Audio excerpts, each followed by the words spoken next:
Dans le football, tout le monde retient les buteurs. Mais les vrais connaisseurs savent que les matchs se gagnent grâce à ceux qui créent, ceux qui voient dans l'invisible, ceux qui transforment une simple action en occasion de but. Voici les 5 meilleurs passeurs de l'histoire, du numéro 5 au numéro 1. 5. Zinedine Zidane. Zidane, ce n'est pas juste un joueur, c'est une sensation. Il ne courait pas beaucoup, il ne faisait pas de gestes inutiles, mais chaque ballon qu'il touchait avait un sens. Sa vision du jeu était exceptionnelle. Il pouvait recevoir le ballon sous pression, contrôler avec une facilité déconcertante, puis sortir une passe parfaite, souvent inattendue.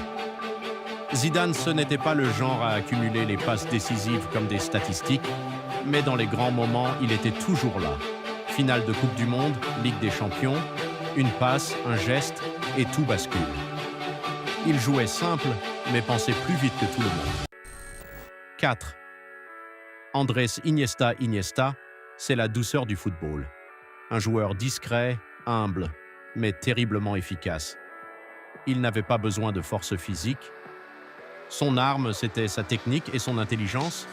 Dans les petits espaces, il était presque impossible à arrêter. Il éliminait 1, 2, 3 joueurs, puis donnait une passe parfaite. Avec FC Barcelona, il formait un duo magique avec Xavi. Et ensemble, ils ont dominé le football mondial. Iniesta, c'est celui qui ne perd jamais le ballon. Celui qui choisit toujours la meilleure option. Et quand il donne une passe, c'est souvent pour tuer le match. 3e. Xavi Hernandez. Si le football était une musique, Xavi serait le chef d'orchestre.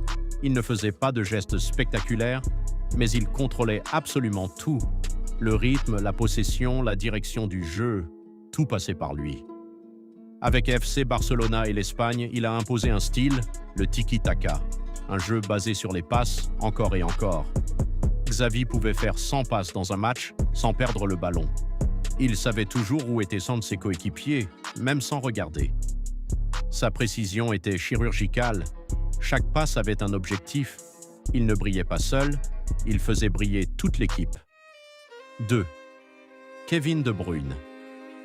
Voici le passeur moderne par excellence. Kevin De Bruyne, c'est la puissance combinée à une précision incroyable. Avec Manchester City, il est devenu une machine à passes décisive. Des passes longues de 40 mètres, parfaites. Des centres millimétrés, directement sur la tête de l'attaquant. Des passes en profondeur, impossibles à défendre. Ce qui le rend unique, c'est sa capacité à créer du danger en 1 seconde.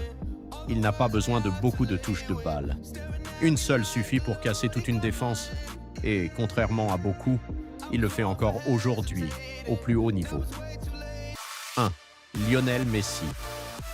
Numéro 1, et ce n'est même pas un débat pour beaucoup. On parle souvent de ses buts, mais Messi est aussi un passeur hors du commun. Ce qui le rend spécial, c'est qu'il peut tout faire. Dribbler toute une équipe, attirer plusieurs défenseurs et au dernier moment, donner une passe parfaite. Sa vision est irréelle. Il voit des espaces que personne d'autre ne voit. Avec FC Barcelona puis ailleurs, il a accumulé des centaines de passes décisives. Mais au-delà des chiffres, c'est la manière qui impressionne. Chaque passe est intelligente. Chaque passe fait mal à l'adversaire. Messi, ce n'est pas seulement un joueur, c'est un créateur de magie. Ces joueurs ne sont pas seulement des stars, ce sont des artistes du football.